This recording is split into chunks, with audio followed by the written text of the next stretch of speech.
Hello everyone, this is part 26 of What If Naruto Was the Child of the Moon in Percy Jackson, and I hope you guys enjoy this video and to like, to subscribe, and check out the playlist, to see more comment down below. Now let's start the intro. They call me a god.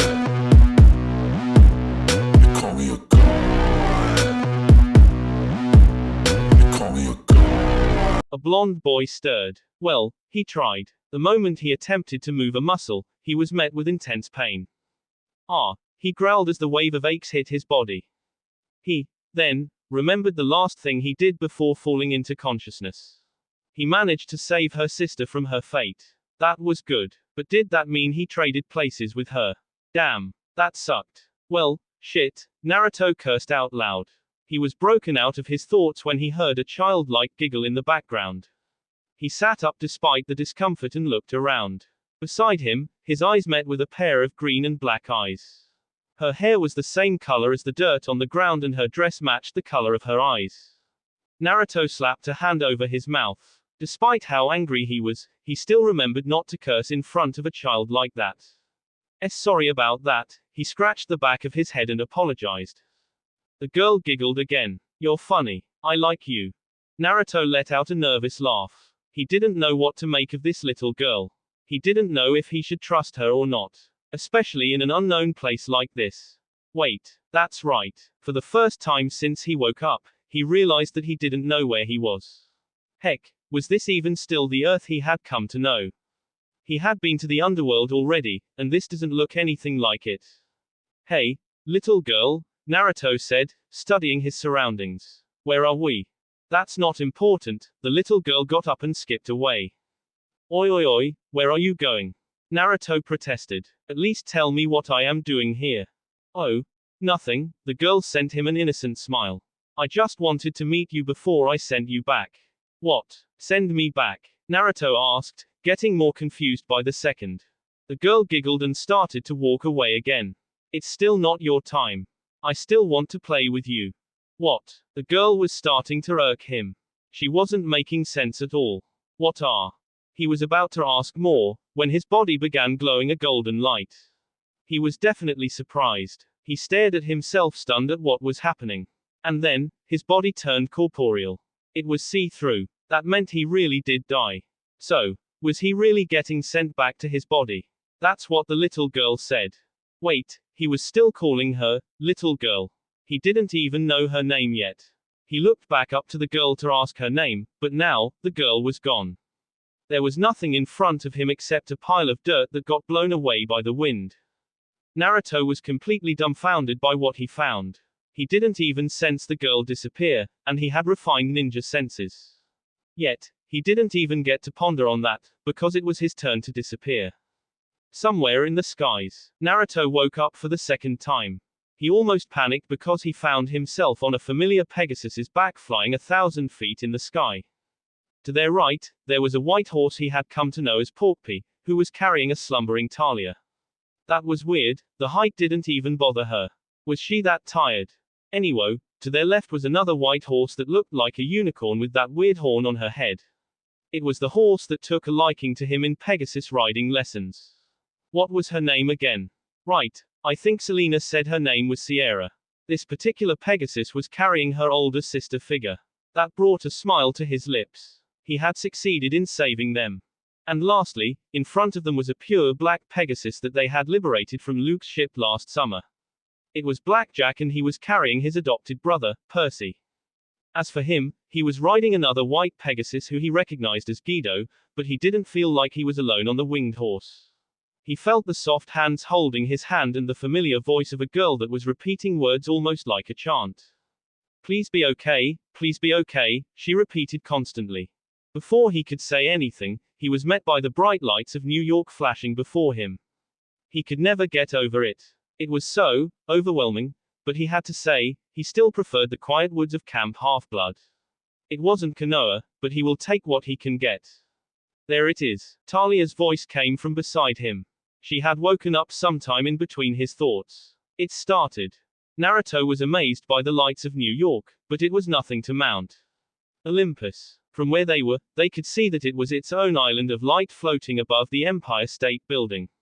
The whole mountain was there, filled with white marble palaces and lit ablaze by torches and braziers. The Pegasus circled around the mountain, making a complete orbit around Mount Olympus before flying through the streets that bustled with demigods, nature spirits and minor gods and goddesses. He could hear the 9 muses performing a song unique to everyone present. Despite being in the dead of night, the whole place seemed to be awake. It seemed that the whole place didn't sleep. And you wouldn't even know it was winter outside. The winged horses landed in front of the greatest of all the palaces that stood on the mountain of the gods. Naruto surprised everybody by getting down on his own. They were supposed to enter the hall of the gods, but this even delayed them. Ow! He nursed his head as he landed on the ground. His body still ached from the heavy blow. Man, he underestimated Atlas's strength big time. Before he could say hi and apologize to his friends, Annabeth immediately wrapped him in a tight embrace. That brought a smile to his face. The girl wasn't mad at him anymore for whatever reason that he never even knew to begin with. Hey guys, Naruto said in his trademark grin. He then looked at Annabeth and placed a hand on her head. Hey Annabeth, what did I miss? You idiot, the daughter of Athena sobbed into his chest. What were you thinking? Sorry about that, Naruto chuckled nervously. I wasn't thinking. Yeah, you better be sorry, Talia lightly punched Naruto in the shoulder. I think we almost lost you there. Glad to have you back, Naruto. Percy came by as well to welcome back his brother. This is good and all, but we must not keep the gods waiting, Zoe suddenly spoke up, but she was trying to hide her shock. That seemed to get the demigods out of their surprise. Answer, they readied themselves for a meeting with the Council of the Gods. Upon entering the hall of the elegant palace, they immediately noticed the 12 massive thrones arranged in a U-shape similar to how the cabins at Camp Half-Blood were arranged. All those seats were occupied by their respective god or goddess, each in their 15-feet form. First, there was Zeus wearing his signature pinstriped suit, his beard neatly trimmed and his eyes sparkling with energy. Next to him sat a beautiful woman with silver hair braided over one shoulder and a dress that shimmered a multitude of colors, like a peacock. She was the queen of the gods, Hera. On Thunder God's right, there was Poseidon, looking vastly different from his brother.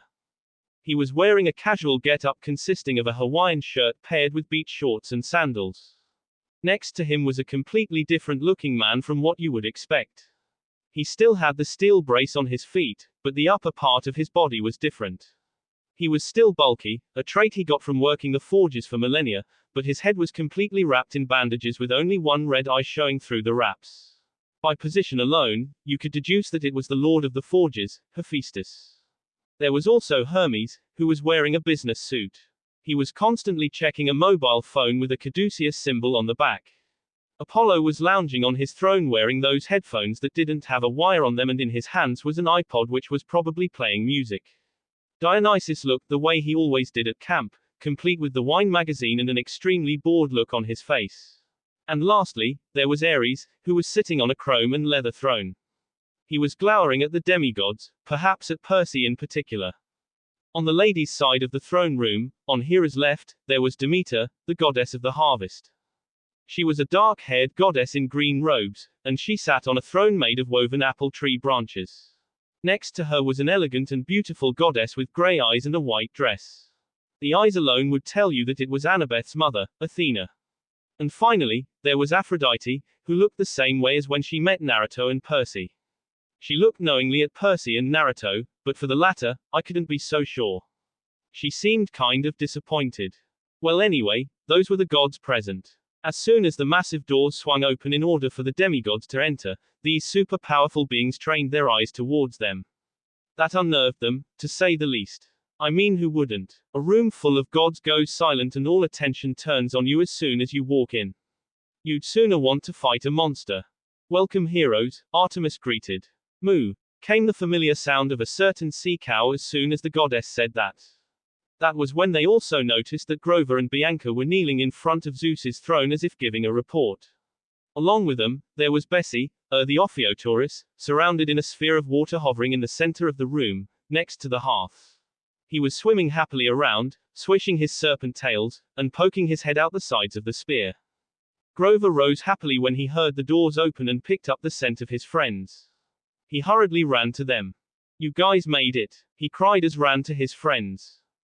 Grover. Wait. Bianca tried to stop him. Fortunately for the satyr, the king of Olympus ignored Grover's disrespect because he was staring intently at her daughter. And Grover, realizing what he had done, he looked to the master of the house for permission. No other god or human dared to speak. Only the clop of Grover's hooves on the marble floor, Bessie's water splashes, and the crackle of the hearth fire was heard in the whole hall. Go on, Zeus absent-mindedly said. It was clear he wasn't even paying attention. His focus was solely on his daughter. Grover continued on his way to greet his friends, and Bianca joined him briefly. It was a heartfelt reunion. All 6 members of the quest were once again gathered, which was rare for quests to begin with, yet here they were defying odds and maybe fate itself. One thing to note though was that Bianca seemed relieved. It was like she had learned of something that the others didn't know about, and that something didn't happen. When it was her turn to greet Naruto, she looked at him like he had come back from the dead. You look like you've seen a ghost, Naruto joked. Bianca looked at him like he grew a second head. I can't explain it, but it was like I felt a soul leave a body. And somehow, I knew it was you. Did you die or something? This idiot acted rashly and threw himself in front of Atlas's attack, Annabeth answered for the shinobi. Grover was shocked at what he heard. He couldn't believe it when Bianca told him on the way to Olympus, but now, the words Annabeth had said confirmed the youngest demigod's premonition of sorts. You did what? Grover all but screamed at the blonde who was now acting sheepish. But how are you here? Before Naruto could answer, the satyr quickly pivoted remembering what the gods had talked about before his friends arrived. Wait. That's not important right now. He panicked, causing the subject he had pushed aside to let out a sweet drop. Naruto, Percy, you have to stop them. They can't do it. Whoa, Talia calmed down the goat man. What are they about to do? Grover opened his mouth to speak, but he didn't get the chance to because Artemis called out. Heroes. The moon goddess slid down her throne and shrunk down to the size of the demigods. She walked towards them with no emotion on her face. She was keeping it professional even in the presence of her son. I guess she has to be in front of the council. The council has been informed of your deeds, she began. They have also been told of Mount Othries. They know of Atlas's attempt for freedom and the gathering armies of Kronos. We have voted to act. The other gods mumbled in their seats, while some shuffled nervously in their seats. It was weird seeing the gods like this. Despite being super powerful beings, something still unnerved them. While others looked like they weren't happy with the decision, they didn't protest. At my lord Zeus's command, the moon goddess continued. My brother, Apollo, and I shall hunt the most powerful monsters and strike them down before they can join the Titan Lord's cause. We will also eliminate the shinobi who had joined his side if they continue to oppose us. Naruto wanted to protest at that statement, but Artemis gave him a look that told him not to say anything. Quote, Lady Athena will personally check on the other Titans to make sure they do not escape their prisons. Lord Poseidon has been given permission to unleash his full fury on the cruise ship, the Princess Andromeda, and send it to the bottom of the sea. And as for you my heroes, she announced. She, then, turned to face the other immortals. These heroes have done Olympus a great service. Would any of you deny that? She looked around to the gathered gods, meeting their faces individually, probably daring anyone to challenge. I gotta say, these kids did okay. Apollo cleared his throat and stood up, raising his hands. Heroes win laurels. Yes, first class. Hermes hurriedly said to prevent the annoying poem. All in favor of not disintegrating them. Disintegrating. Percy protested. After all we. Before he could say anything more, Grover placed his hands over the boy's mouth. Demeter and Aphrodite raised their hands tentatively. Wait just a darn minute. Ares growled. He pointed at the 3 main demigods of the quest. I understand not disintegrating Blondie over here, but why the other 2? They are dangerous. It would be safer to disintegrate them while they are here. Or we could imprison the blonde brat like we did the Titans. I am surprised you understand something, Athena said under her breath. Ares, Poseidon countered. They are worthy heroes. We will not blast my son to bits. Nor my daughter, Zeus grumbled.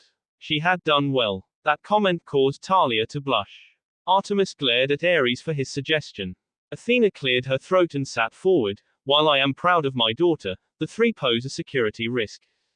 Annabeth protested. Mother, how can you? The goddess of wisdom cut her off with a calm but firm look. It is unfortunate that my father, Zeus, and my uncle, Poseidon, chose to break their oath, and only Hades kept his oaths. It is a fact I find quite ironic. As we all know, the great prophecy speaks of a child of the eldest gods, such as Percy and Talia, who are dangerous. As thick-headed as Ares is, I fear he might be right. Right, Ares nodded smugly, but he realized what Athena called him and stood up for a fight. Hey, who are you calling thick-headed? Before anything could happen, a grapevine wrapped around Ares and plopped him right down on his throne. Oh please, save the fighting for later. Dionysus sighed.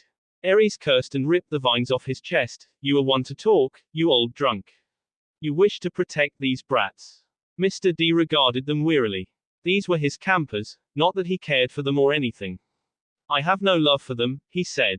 Athena, do you really think it is wise to destroy them? I do not pass judgment, Athena explained. I only point out the risks. It is up to the council to decide what we must do with them. Artemis spoke up again. I insist that we reward them. They have done us a great favor, and this is how we reward them. If that is how we think, then we are no better than the Titans. If this is Olympian justice, then I want no part of it. Geez, calm down, sis, Apollo said. Lighten up a little. Don't call me, sis. Artemis snapped. We are at the council. At least be formal. Well, Zeus grumbled. Perhaps, but we all agree that the monster is to be destroyed at least. A lot of heads nodded in agreement. That's what I wanted to say. Grover whispered. They want to kill Bessie. Percy picked this up and spoke up. You want to destroy Bessie. Oh, here we go. Naruto sighed and looked at his brother nervously. Moo. Bessie protested for fear of his life. You named the Ophiotaurus, Bessie.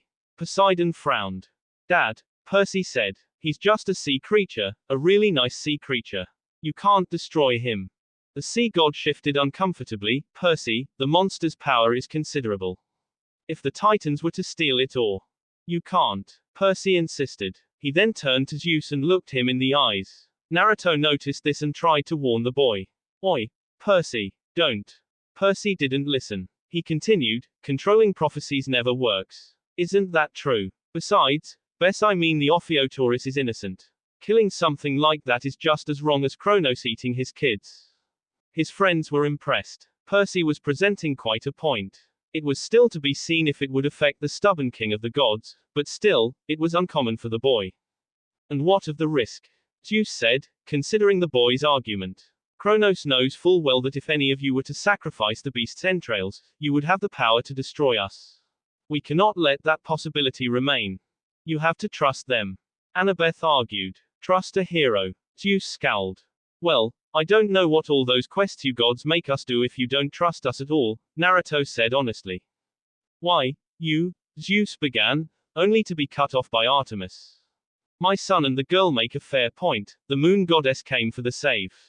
Which is why I will give my first reward. Before that, my lady, Zoe said with a bow. I feel as if I have failed you as the lieutenant of the hunt. I have allowed for your capture. I wish to step down. Zoe, Artemis looked at her fellow hunter with pity. Nobody blames you for my loss. If anything, my carelessness was just as much to blame. I insist, my lady, Zoe insisted. With all my years at your side, I have learned nothing. Besides, we already have a worthy candidate present. Artemis smiled. Despite what she was saying, her lieutenant was still on the same page as her. Very well, if that is what you wish, she relented. Lord Zeus, I wish to speak with you privately. Grover's face was pale as he watched the moon goddess speak to Zeus's ear. It was like he knew who Artemis and Zoe were talking about. He must have hidden it from them. Naruto and Percy looked at their best friend. They tried to ask what was the satyr's problem, but they couldn't get to it. Artemis was finished with her conversation. It's settled, she said. I shall have a new lieutenant if she will accept. That got the attention of everyone. Artemis was now standing in front of Talia. Talia, daughter of Zeus, will you join my hunt? Naruto's heart sank upon hearing what his mother had to say. He had to say, he didn't understand what he was feeling, but he knew that he was happy when he was with the daughter of Zeus, and now that he was about to lose her, he felt a little ache in his heart. He rushed to Talia's side and grabbed her hand. Talia, Are you going to leave us? That was what he said, but, by the way, he was saying it sounded like, are you going to leave me? Talia's eyes met with Annabeth, who was looking hurt. Although, she knew that it wasn't because of her choice. She moved her eyes to Naruto and tightened her grip on the blonde's hand. I have thought this through, Naruto. I have to do this. Consider this well, daughter, Zeus interjected. I have, father. Talia looked to the king of the gods. It is as you said, there is a risk involved in letting us run free. I do not know if I can handle another temptation from Kronos. I am afraid I might give in. Besides, isn't this what you wanted? Control the prophecy. With this, I will not turn 16 tomorrow. The prophecy will never be mine. And the Titan Lord will never be able to tempt me ever again. Did you forget? Naruto countered, causing Talia to look back at him. I will always be by your side in your weakest times. How about the times when we are not together? She argued. Naruto, despite what you say, you will not be by my side all the time. He might take advantage of the times when we are apart. You might even have your hands full with me and Percy. No, Naruto, there is too much at risk. I have already made up my mind. She wrapped Naruto in one last embrace. She may have made her decision right then and there, but it doesn't mean that she didn't have any regrets. This was the boy who didn't give up on her when he met her in the limbo. Despite how impossible it was at that time to get her out of the tree, he persevered, and we all know how that ended. After all, she was standing in the arms of the blonde idiot. If she were honest to herself, the decision hurt, but she had to be mature and accept that it was necessary. After a good long while in each other's arms and not bothered by the stares of her friends and the 12 powerful beings, she let go of him and pressed her lips on the blonde's forehead. After that, their eyes once again met. I know you can make it without me. Besides, she didn't complete her statement. She left that for the blonde to find out. Naruto just nodded as she wiped the tears from his eyes. She walked over to Percy and embraced him, not as tightly as she did to Naruto, but the emotion was still there. When she broke their hug, Percy asked, "Are you really going to join?" "I must join them, Percy," she explained. "I had a blast with you guys, but I still haven't felt at peace ever since Half-Blood Hill. I was supposed to be dead, remember? This way, I will finally have peace, without worrying when Kronos will strike next. But are you ready to take on the prophecy?" "Great," Percy muttered. "Don't remind me. Even though I tease you a lot, just know that I am proud to be your friend." She then moved over to Annabeth. She embraced her as well. The daughter of Athena was trying hard not to cry, but she did listen to what she had to say to her. "Take care of the idiot for me, will you?" Talia whispered in her ear. "She will be needing you more now." "I will," Annabeth sniffled. She also hugged Grover. Well, she was one of her closest friends. He was the one who tried his best to escort her to camp, even if he failed. She still didn't blame him for it. It was her choice to make her last stand at the top of the hill. Anyway, Grover looked like he was about to pass out from the contact. Naruto wasn't in the mood to make fun of the satyr, so he got a free pass on that one. And lastly, she embraced Bianca. After all that they've been through in the quest, she couldn't help but get close to the young demigod. Although, she still wondered who her godly parent was, and it might be any one of those that were gathered in this building. "Train hard, Bianca," she said. "Things will only get worse from here." "I will," the young demigods nodded. Talia, then, took a deep breath after all the farewells were done. She knelt in front of the moon goddess and said, "What is my pledge, my lady?" "Say this," Zoe dictated. "I pledge myself to the goddess, Artemis. I turn my back on the company of men." Talia repeated those words and her oath was complete. She, then, stood up and clapped Zoe on the back before joining her on Artemis's side.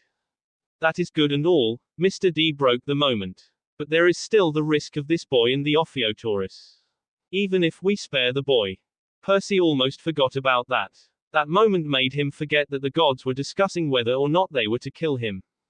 "No," he interjected. "You must keep the Ophiuchorus safe. He is innocent. My dad can keep him safe under the sea, or you can build an aquarium here. You have to protect him." "And why should we trust you?" rumbled a lazy Hephaestus. "Why have us go on a quest if you don't trust us?" Talia muttered under her breath. "I am only 14, Percy said. If the prophecy is about me, that is 2 more years. 2 years for Kronos to deceive you, Athena said. Much can change in 2 years. That also means 2 years to prepare, Lady Athena, Naruto added. Would you deny that? They are right, Athena, Poseidon confirmed Naruto's words. I will not destroy the sea creature.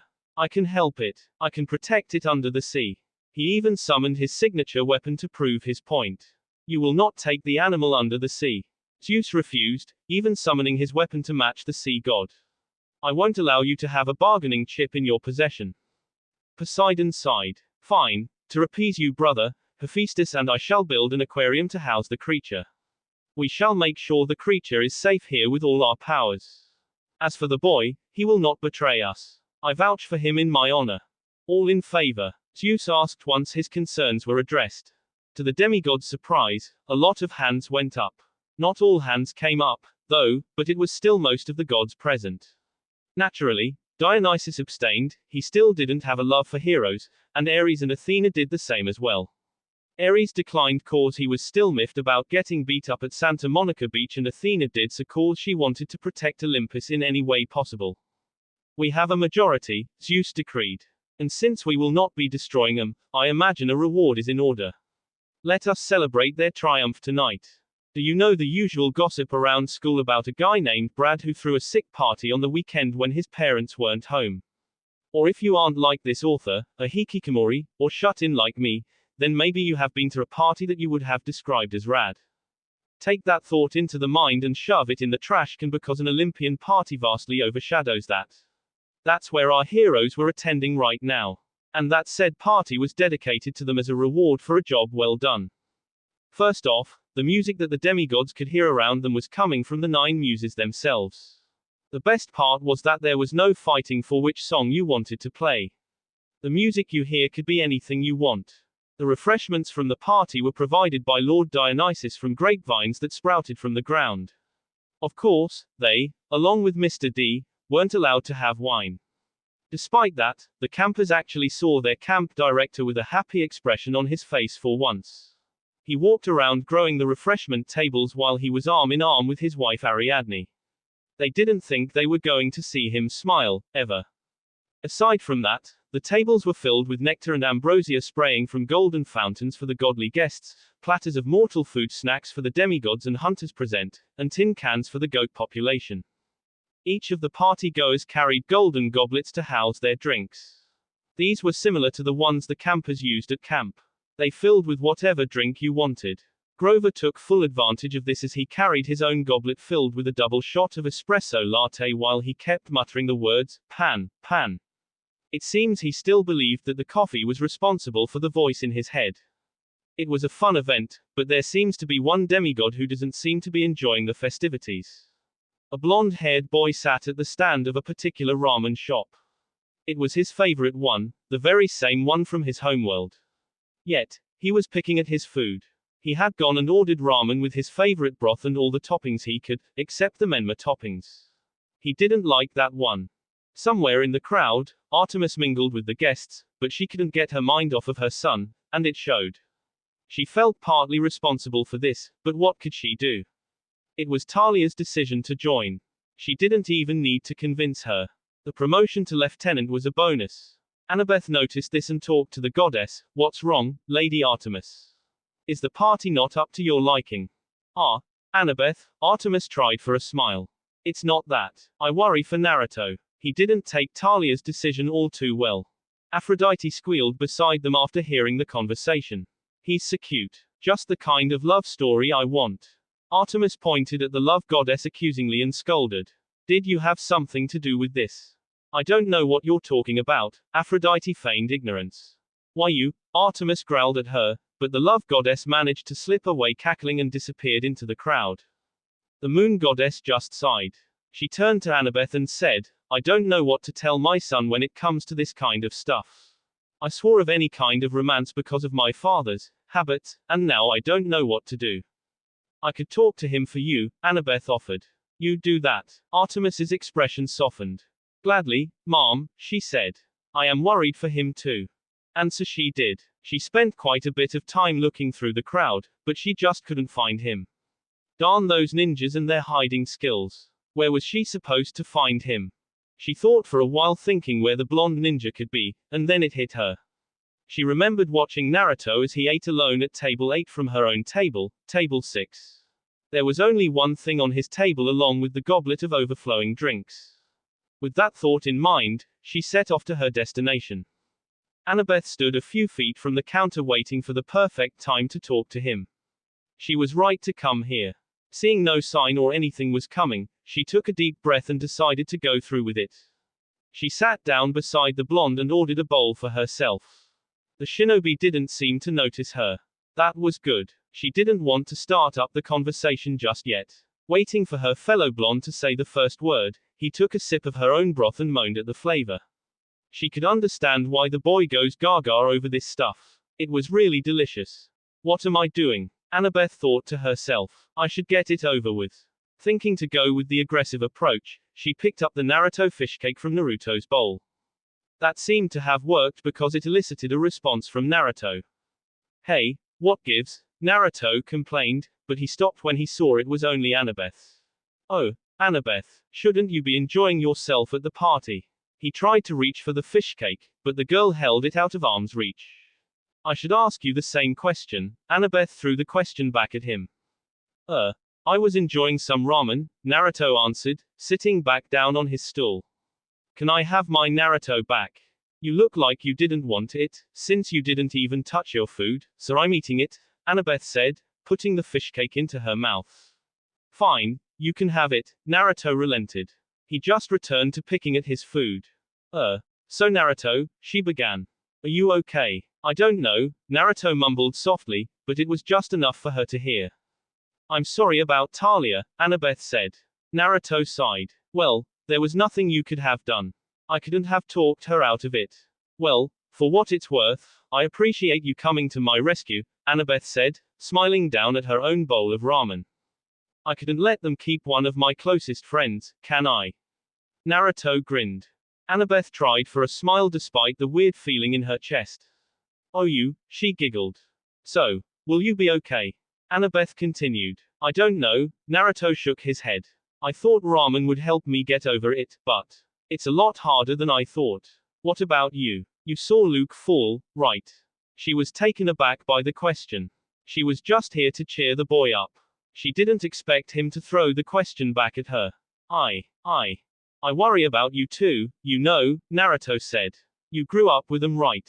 Annabeth nodded. Even though this boy had problems of his own, he was still thinking about his friends. Honestly, Naruto, he's still alive out there. I know he is, Annabeth said. Do you still think Luke can be saved? Naruto asked. Of course he can, she answered. This isn't the Luke that Talia and I grew up with. He's being controlled by Kronos. Then, we'll knock some sense into him and bring him back, Naruto said, causing the girl to widen her eyes. This was one more thing she didn't expect. Even if everyone else wanted to bring Luke down, there was Naruto who was different from the others. You don't want to kill him. I told you about Sasuke, didn't I? Naruto picked at his food. Your old teammate. Annabeth looked at him. He nodded. He lost his parents and his whole clan. He is so absorbed in vengeance that he even sold his soul to the devil to gain power. Even then, I know he can still be saved despite what the pervy sage says.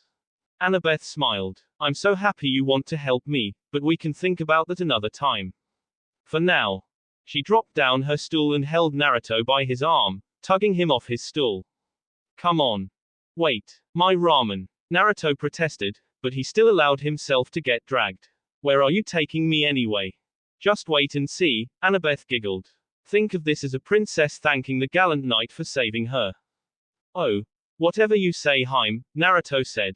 After telling the ramen stand attendant that they will be back, Annabeth took Naruto whatever she had planned that night. They squeezed through the crowd, and the blonde shinobi saw where the girl was taking him. It was the dance floor. Annabeth took the two of them to the middle of the floor, then she finally let go of the boy's hand and turned to him.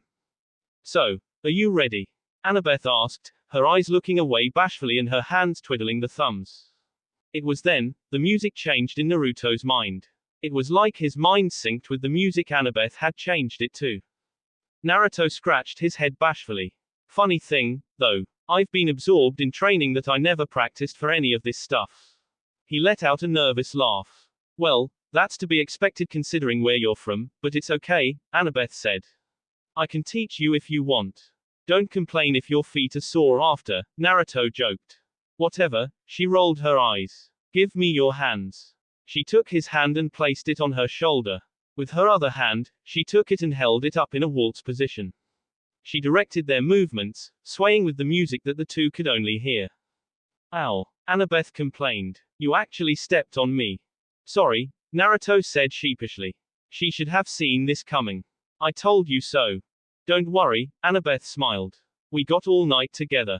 With Percy also at Olympus. Percy sighed as he held a cup of cherry coke, and if you were going to ask, yes. It was blue. Naturally. It was a bittersweet victory. He didn't think he had to argue for the gods to keep him and his friends alive. Was it this easy for immortals to play with the lives of mere mortals like them? Maybe Luke was right about the gods. Nah, that's stupid. He was broken out of his thoughts when a familiar voice came hollering up to him. Yo, Percy. He turned to see Apollo grinning at him. He didn't remember how many gods had come to congratulate him. He was so lost in his thoughts that he lost count and forgot who came by to talk to him. Hey Lord Apollo, he greeted, trying to be polite. Nah, you're cool, the god waved him off. Apollo is fine. Anyway, congrats on getting back to my little sister and your friend. You can drive the sun chariot any time if you want, and if you want some archery lessons just give me a holler. Thanks, but no thanks, Percy declined. I'd rather not hit you in the behind. Nonsense, you can't be that bad at archery, Apollo waved him off once again. Target practice from the sun chariot. Now, that's something to look forward to. Percy gave him a nervous laugh. Say, have you seen my nephew anywhere? Apollo asked. He's somewhere at the dance floor, Percy answered, trying to hide the bitterness in his voice. Cool, thanks, the sun god said. Think about my offer and we'll schedule that at a later date. Yeah, sure, Percy said, sighing at the last encounter with a god. He still wasn't used to his popularity yet.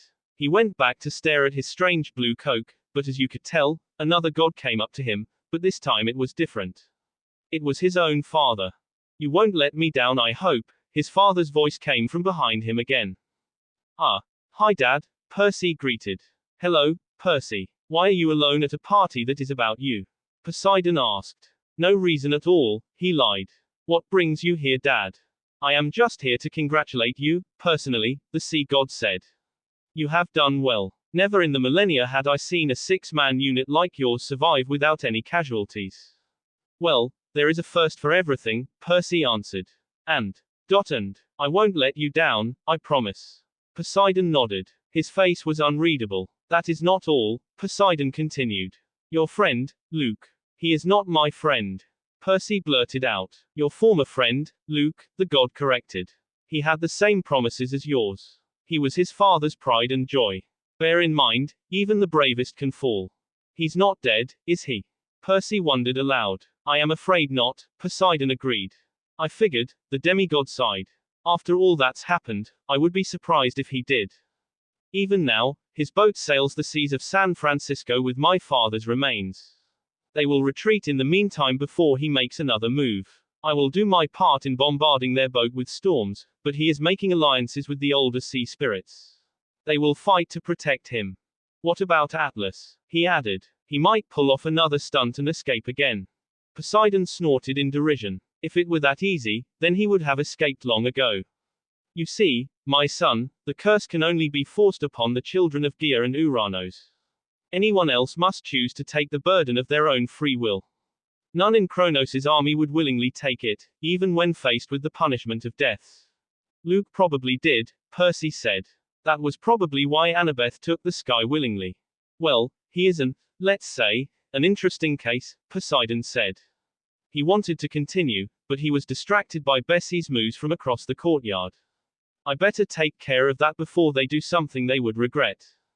Percy sighed as he watched his father disappear into the crowd. With Annabeth and Naruto. See, that wasn't too bad, was it? Annabeth said as they sat at the side. Their little dance lesson was already over and now, they were enjoying a couple of drinks. Oh, don't give me that, Naruto jokingly waved off her comment. Your feet hurt, don't they? Well, To be honest, you kind of stepped on him a lot. I was just being nice. Annabeth joked back. So, are you going to be okay now? Yeah, I'll manage. Thanks to you, Naruto smiled.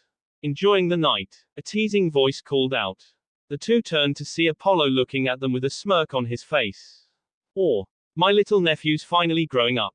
You're finally going on dates. We were just, Naruto and Annabeth both blushed furiously. See, you are in perfect sync, Apollo swooned. I'm going to win that bet for sure. What do you want, Lord Apollo? Annabeth asked with a pout. Just here to congratulate you on the job well done on the quest, Apollo said. But, it seems like I was interrupting something. Nah, we were just talking, Naruto shook his head. What were you talking about? Apollo asked with a sly look on his face to tease the two teens hoping to get a reaction. Oh, nothing, Naruto had a faraway look on his face. Was it about Talia? Apollo asked, seeing his nephew's expression. No. The shinobi waved his hands in front of him to deny his uncle's question. Apollo looked at the boy with sympathy. It's okay, little fishcake. I understand how you feel.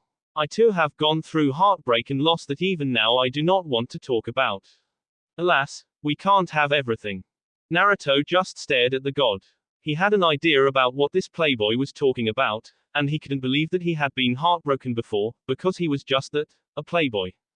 Apollo took this as a sign that his nephew had been consoled, so he continued. Anyway, that girlie of yours, she was one clever girl. To accept your mother's offer just to avoid her birthday, I'm impressed. The blonde shinobi's eyes widened. Apollo's words brought back a thought in mind. Birthday. He turned to the girl beside her. Do you know when Talia's birthday is? You've been getting all mushy with Talia, and you don't even know when her birthday is. Annabeth said with a pout. Hey, don't blame me. Naruto protested. She never even brought it up in conversation. Give her the benefit of the doubt, Apollo said, playing peacemaker. Maybe she didn't want to talk about it cause she didn't want to think about the prophecy. See, he gets it, Naruto gestured to the god. Now, do you know when her birthday is or what? Annabeth sighed. Fine. It's tomorrow. December 21st Street. Naruto's eyes widened again. That means I won't be able to give it to her if I wait any longer.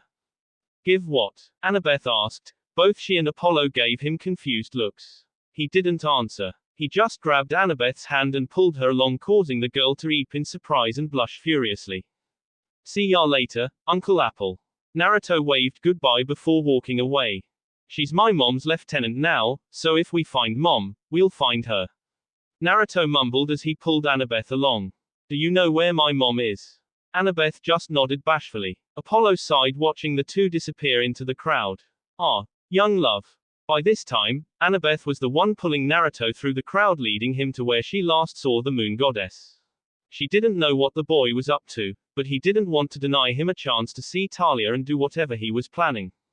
Not too long after wading through the crowds of people, Naruto and Annabeth found themselves facing Artemis and her two hunters, Talia and Zoe. Naruto, Artemis regarded her son. Are you finally okay? Yeah, Carson, I'm okay now. Naruto scratched the back of his head. Can I talk to Talia for a sec? Artemis nodded and turned back to her new lieutenant. Talia looked puzzled at what the blonde wanted, but she came forward to meet him nonetheless. Hey, Naruto. Look, Naruto shook his head and placed a hand to her lip, interrupting her. There's nothing for you to apologize about. I'm the one who should say sorry for overreacting like that. Naruto, Talia said, staring at the blonde in front of her. Look, I don't understand what I'm feeling about you, either. It just hurt right around here, when you said you would join the hunters. Naruto gestured over to his chest area. But now, I have come to terms with your decision, and I will support you. I realize now that I haven't completely lost you. We can still be friends, right? Of course, Talia smiled at the maturity this boy was showing her. But more than that, I'm your sister now. Naruto widened his eyes. Man, these current events made him forget about that. That's right, he exclaimed. And since you're technically older, you're Talia Neeson now. Talia pouted. Hey, I'm not that older than you. I went through limbo, remember? Even if I didn't join the hunters, I'd be 16. Alright, Alright, Naruto raised his hands up at the girl's protest. Speaking of which, while we were looking for Nereus, I secretly made a clone, so I could sneak away and get you this. Naruto revealed what he held tightly in his palm. It was a mini dreamcatcher tied to a string. Happy birthday. Oh. Naruto, Talia said. You didn't have to. I insist, Naruto grinned. This is your first birthday ever since we got you out of that tree, and I figured it would be nice if I got you something, but since my Okasan got captured and we had to go on that quest, I didn't have enough time to get you something more special. Talia was touched. She didn't know what to say. She just shook her head. No, Naruto, she managed. This is more than enough. I accept it. Great, Naruto exclaimed in glee. Now to put it on you, wait. He paused. He remembered Talia's oath. This might be pushing it. He looked to his mother for confirmation. Artemis just nodded, signaling to him that it was okay.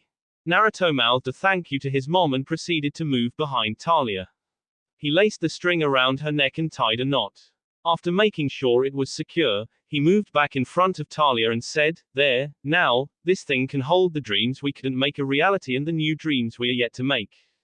Talia looked down at the dangling pendant. After a good while, she closed her fist around it and held it close to her heart. She looked back at the blonde and said, Thank you. No problem, Naruto grinned. Happy birthday, Neeson. The after party. After having a blast in one of the best freaking parties in the entire universe, it was time for the demigods to finally go home. Compared to Olympus, the streets of Manhattan were quiet in the wee hours of the night. Fifth Avenue was completely deserted.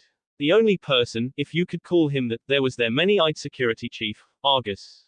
He was there to pick up Naruto, Grover, Annabeth, Percy, and Bianca and drive them all the way back to camp. It didn't take too long for them to reach home, seeing as the expressways were completely void of cars.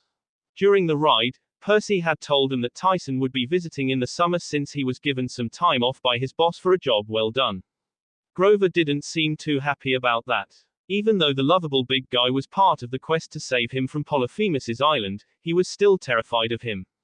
Little did he know, the feeling was actually mutual. They had also learned that they were invited to the Jacksons for a Christmas feast. Grover was eager to see Sally as well. He knew from Percy and Naruto that their life had completely changed ever since Smelly Gabe suddenly disappeared into thin air. Wink wink, Percy even said that it was the first time he had seen his mom smile in ages. With the fun the group was having to talk to each other again, they almost didn't notice that they already made it home. Once they exited the car, they were met with almost freezing temperatures. As they trudged to the big house, they could see the golden fleece glittering like a star in the treetops of Half-Blood Hill. Somewhere along the way, Grover bid them goodbye and ran to find his goat friends to tell them about the recent developments in his search for Pan. At the big house, Chiron and Kakashi greeted the group with even more congratulations and platters of grilled cheese sandwiches and hot chocolate. Every one of the cabin counselors was there to greet them. This time, even Clarice was there. She was finally back from some super secret mission that Chiron had sent her to, and she was also surprisingly civil. Though, she did change a bit. She now sported a scar on her chin, and her dirty blonde hair was cut short. When everyone was settled, Chiron spoke up with forced cheerfulness. Everyone join me in welcoming back our questers. Despite them leaving with 6 people in the quest, none of them had perished. Although, I am saddened that we have lost a camper to the hunters. Groans were heard from the rest of the campers. Chiron took a deep breath. He didn't know how to tell this next bit of news to the group, especially since Bianca was among the ones present. I hate to spoil the mood, but it is high time that you know about this. Chiron began silencing the groans and chatters. Nico Diangolo has gone missing. Chiron's campers were back. It was time for them to party, supposedly. Though there was a heaviness in the air, and the party in the quest could feel it. None of the other cabin counselors seemed to be in the partying mood. This puzzled Naruto and the others. They wanted some answers. They sat around the ping-pong table in the rec room, and their activities director stood at the head to greet them. Kakashi was behind him, but he seemed to be coming back from an expedition just like them. That added to the growing number of questions that were growing in their heads. Everyone join me in welcoming back our questers. Despite them leaving with 6 people in the quest, none of them had perished. Although, I am saddened that we have lost a camper to the hunters. Chiron greeted them, followed by half-hearted applause from the others. The centaur took a deep breath. He had to bring this out sometime, and there was no better time than the present. However, I would hate to spoil the mood in the room, but it is high time for you to know about this. What's wrong, Chiron? Annabeth asked, sensing the impending bad news. Nico D'Angelo has gone missing, Chiron said. What? Bianca stood from her chair. What are you talking about? Naruto chuckled nervously. This is no time to be joking, Chiron. He must be in the Hermes cabin right now. Sorry to break it to you, Naruto, but Nico really is missing, Kakashi stated. In fact, I had just returned from a little quest of my own to try and track him down. Bianca looked up hopefully. What did you find? I am sorry, my girl, Kakashi looked down. The only trace of his presence I was able to find was from the crack in the ground in the middle of the camp. The young demigod fell to her knees. Why Nico? I was coming home. Naruto knelt next to her. There, everything will be fine. We will find him, don't worry. Bianca gripped the figurine to her chest, a gift for her brother that she never got the chance to give to him. Tears streamed down her face. The only solace he could find was the comforting hand of the blonde trying to get her to calm down. How far have you searched? Naruto asked his old sensei. Only within the city, Kakashi answered. But that is the least of our worries. Monsters have begun to mobilize even. I fear the war is coming closer than we think. But why? Percy asked. Luke, their leader, is still somewhere in the shadows lurking somewhere. After all, we all know he survived the last fight. And even if he still died, we still have 2 years before the whole prophecy thing. For the first time since Naruto and Percy got to camp, they could see Chiron's age catching up with him. I mean, he really was old, ancient even, but usually, he didn't look like it. 2 years would seem to be a long time, Percy, but it is only a blink of an eye, especially to immortals like the Time Lord, he said. Personally, I do not wish for you to be the child of prophecy, but if you are, then his first strike would be here. That makes sense, right? Percy said. Mount Olympus is here in New York. That's not what he meant, Percy, Annabeth shook her head. He meant here at camp specifically. Bianca finally raised her head. She had heard everything, and now she was learning that there would be an attack at camp. This was their new home now, Nico and she. Where would her brother come home if ever she decides to come back? Why? She asked. Why would he attack here? She's right, Percy added. Why would he care about us measly humans? Think about it, Percy, Naruto said. In all the stories of Greek mythology, all the wills of the gods were executed by demigods. The will of the gods is only as powerful as the tools they use. Am I right, Chiron? I am afraid Naruto has a point, Chiron nodded. Like it or not, you demigods are tools that the gods use. If you destroy the tools, then the gods will be crippled. As much as I hate to say it, Luke and Kronos' army would strike here, demigod, monster, mortal, titan. All of them. What Claris found out in her own quest may give us a clue on where their army would arrive, so we must prepare. Do you think we would stand a chance? Percy asked. We won't know until we try, right? Naruto said. We have to succeed. I am sorry to lump this to you all, especially to the newcomers, Chiron said. For now, congratulations again to the successful questers. Let us turn in for now and have a good night's rest. In the middle of camp. Nico's crack in the ground. Bianca stood on the ground staring at the crack. She didn't know Nico could do these things. They were new to this. They didn't even know who their father was. Come on, Bianca, Conestole, her cabin counselor, persuaded her to return to their cabin. It's almost time for curfew. The harpies will be out soon. I'll be here a while, Bianca said. Thank guys. We'll take it from here boys, Naruto said. We'll talk to her, Percy added. Hey, I said I'll handle it, Percy argued. We can do it together, you know, Naruto argued back. Okay. Don't take too long, Travis told the two. So, hey Bianca, Naruto didn't know how to start this conversation. I take it you're not taking the news of Nico's disappearance pretty well. Hey Naruto, Percy, Bianca greeted the two. I don't know what to feel. You know, when I almost died in the desert, the first thing that came to my mind was Nico. I am the only family that he has, and if he felt the same way I did when you were the one going under, then he would have felt mine too. Personally, I don't know any demigod that has that ability, Percy scratched the back of his head. to be fair, though, was somewhat new to this. Say, do you have any idea who your godly parent is? Naruto continued the conversation. Bianca shook her head. All my life, I had lived with my mother, that's all I can remember for some reason. Though, for some reason, I was drawn to this figurine when we were in the junkyard. It was a quiet night. All the demigods could hear were the critters that normally ruled the night. To add to that, they were at camp. The camp's barriers were supposed to protect them from monsters that lurked in the outside world. So, you would forgive them if they let the guard down. They were so engrossed in their conversation that they missed the out-of-place sound that blended in the sounds of the night. A skeleton's teeth chattered in the cold dark of the night as the hunter stalked through the campgrounds looking for its prey. Naruto's senses went haywire as he detected the same presence that followed them throughout the whole United States. He whirled around almost too late, only to see the barrel of a gun pointed straight at them. Get down. Bianca pushed the two boys out of the way. Before the skeleton could take aim again, she rushed it with her hunting knife and stabbed it, causing it to break down lifelessly to the ground. Whoa! Percy gawked at the pile of bones scattered around them. You got it. Don't let your guard down, Naruto said.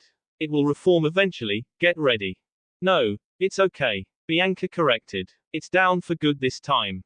Naruto sighed in relief. How did that thing get here? They were ordered to hunt us down wherever in the world we might be, Percy answered. They are as relentless as bloodhounds. So, should we expect more of them? Naruto asked. I don't sense them anymore, Bianca answered. I think that was the last of them. Say, I think I know why you were drawn to the figurine, Percy said as he sat on the ground. The other two demigods stared at the little figure of the god that sat conveniently on the crack on the ground. Naruto and Percy had met quite a lot of gods in their times of questing, including this latest quest where they saw all 12 Olympian gods and quite a lot of minor gods, so they were familiar with the pantheon. Hey, Naruto, Percy said. Didn't you say you were drawn to a statue of Artemis that was in that museum where Mrs. Dodds attacked us? You don't say. Naruto seemed intrigued by Percy's point. Bianca, don't freak. I think we found out who your dad is. My dad? Bianca asked, still shocked. Yes, both boys nodded. The power over the dead, Percy said. Now that we got a chance to think it through, it all makes sense now. He's right. The only figurine that Nico didn't have. It was like that fact was purposefully hidden from you, Naruto explained as he looked at the statuette. Your father is Hades, the god of the underworld. The next day, it was certainly shocking news to learn of Bianca's heritage. It was known to everyone that there was this oath made by the big three. Bianca and Nico's existence meant that even Hades had broken his oath. That was what Annabeth and Chiron initially thought. Though, Naruto cleared things up. He explained that Nico and Bianca were not born when the oath was in effect. Bianca told him about the lawyer who picked him up and brought him to the Lotus Hotel. It was also this same lawyer who brought him out one day and enrolled them in Westover Hall. The two breathed a sigh of relief when they learned of this. Contrary to popular belief, Hades was the only one who had kept his oath. From the reputation that was shoved to him by getting the short end of the stick, you would think that he would be the first one to break it, but who do you think was the first to forget what he promised? Of course, the sole reason for most if not all of Greek mythology, Zeus. But I digress. I've strayed from the story once again. Yeah. Bianca had finished explaining everything to the centaur. If he was shaken by the news, he hid it well. Is that so? Chiron said after hearing the whole story of what happened last night. This is bad. That means there are more players in the prophecy. The Titan Lord will surely work to get either one of you in his hands. Don't worry, Bianca, Naruto patted the daughter of Hades on her shoulder. Just like I told Talia, I will make sure that he won't get close to you. Together, we can make up for each of our shortcomings. I appreciate that, Naruto, but it's Nico I'm worried about, Bianca said. If he's all alone, he might join Luke's side or worse, get eaten by monsters. Frankly, my girl, it's better that he gets eaten than join the Titan army, Chiron shook his head. Chiron. The kids gasped at what their activities director said. That's Bianca's brother we're talking about. Bianca was left shocked at his words. Annabeth immediately moved to comfort her. Naruto and Percy were now questioning if it was a good idea to tell him in the first place. I am sorry, child, Chiron apologized. We will do everything in our power to prevent either of those worst-case scenarios from happening. What about the attack here? Percy said, changing the bleak subject into another one for the sake of the girl. Will Kronos really strike here? Yes, Chiron said, but it will not be until the summer. Luke will need to prepare and recover. And don't forget the fact that he would need to find a way to get past the barriers, Naruto added. Then, all the more reason for us to prepare as well, Percy suggested. Still, will Nico and I still count as the ones in the prophecy? Bianca asked. The prophecy doesn't specify, but you could be the one, Chiron said. Don't worry, Percy spoke up. I choose the prophecy. It will be about me. Later. So Naruto, Annabeth called as soon as they left the big house. I called my dad a while back, and I told him I'd try living with them in San Francisco. That's great, Naruto said in glee. Your stepmom said that you always have a home with them, even though the place has a bad reputation for us. Yeah, I could keep an eye on Mount Tam. She then paused and looked away with a tinge of pink in her cheeks. And I was thinking maybe you could come by again and celebrate Christmas with us. Cool, can I come? Percy chimed upon hearing what she said. Annabeth jumped at the boy's sudden outburst. Ugh, Percy, I was clearly asking Naruto. Thanks for the invite, Annie, but I would have to decline, Naruto politely said. I promised Mom that I would spend my Christmas there. Annabeth's face faltered but quickly recovered. That's okay, but you promised to come to visit me after New Year. I believe I can do that, Naruto said, getting into a thinking pose. And I know a good place we can go. What about a trip to Hoover Dam? Annabeth's eyes sparkled. That would be awesome. You really know how to make me happy. Only cause you to love architecture so much, Naruto answered. Not to mention, you talk about it a lot, Percy added. Hey, she protested. Do I really? Naruto and Percy looked at her with neutral expressions. Well, yes, you do. Annabeth chuckled nervously. Well, how can I not? It's my dream after all. The three shared a laugh. Naruto. Percy, why? Grover's voice came calling out to them. They turned to see him running towards them. He was so excited to tell them something that he stumbled over a tin can. That didn't stop him though, he immediately got up on his feet and continued on his way. The satyr stopped in between the three demigods, panting heavily. He looked a little worse for wear. His face was haggard and pale. He almost looked like a ghost. Whoa, Grover, Naruto said, calming his friend down. What's the hurry? He spoke to me. It's really him. He stammered out his words. What are you talking about, buddy? Percy tried to clarify. The satyr wasn't making any sense. What happened? I was playing music in the parlor and drinking coffee, when Pan spoke to my mind. Grover narrated. I have to get ready. I need a suitcase. Wait. Annabeth stopped the hyperactive satyr. What did he say? Just 3 words, he said. I await you. End. That will be it for this video. If you want more, comment down below, like, subscribe. And see you guys later.